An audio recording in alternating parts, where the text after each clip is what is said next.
যে দেখুন আমরা বলেছিলাম যে পৃথিবীতে সংঘাত তৈরি হওয়ার প্রথম কারণ বলেছিলাম নারী, দ্বিতীয় কারণ হচ্ছে সম্পদের প্রাচুর্যতা। একজন আরেকজন থেকে সম্পদে বৃদ্ধি মানে হচ্ছে বেড়ে যাবে, তিনি দেখলেন যে আরেকজন আমার থেকে সামাজিকভাবে সম্মানের দিক থেকে আর অর্থনৈতিক দিক থেকে বড় হয়ে যাচ্ছে, সুতরাং তাকে আর বড় হতে দেওয়া যাবে না, তাকে নামিয়ে দিতে হবে।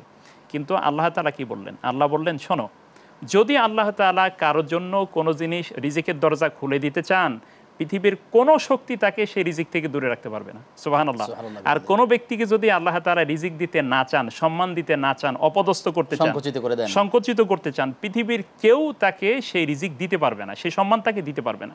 সুতরাং অযথাই আরেকজনের পিছনে লেগে তাকে ক্ষতি করবার চেষ্টা করা এবং এই প্রাচুর্যের মাধ্যমে আরেকজনের কাছে সংঘাতের পরিবেশ তৈরি করা, নিজেই শুধু বড় হব আর কেউ বড় হবে না, এই মানসিকতাই হচ্ছে একটা ন্যারো সেন্স। ইসলাম এটাকে সম্পূর্ণরূপে নিষেধ করে দিয়েছে যে খবরদার এ নিয়ে বাড়াবাড়ি করো না। আরেকটা স্থানে তো আল্লাহ বলেছেন যে ওয়ালা তাতামান্নাউ বিমা ফাদ্দালাল্লাহু বা'দাকুম বা'দা বিবাদিকুম বা'দা, যে তোমাদের একজনকে আরেকজনের উপরে আল্লাহ যে প্রাধান্য দিয়েছেন বা একজনকে আরেকজনের উপরে তিনি সম্পদের মালিকানা দিয়েছেন, সম্মানের মালিকানা দিয়েছেন, সম্মানিত করেছেন, তুমি এটা প্রত্যাশা করো না।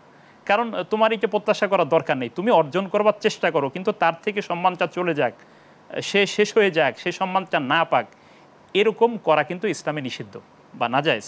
সুতরাং আমরা এখানে দেখতেছি যে দ্বিতীয় যে কারণে মানুষের ভিতরে এই সংঘাত তৈরি হয় সেটা হলো সম্পদের প্রাচুর্যতা। তৃতীয় কি কারণে? তৃতীয় কারণে হচ্ছে ক্ষমতার দাপট। একজন আরেকজন থেকে ক্ষমতায় বড় হয়ে যেতে চায়।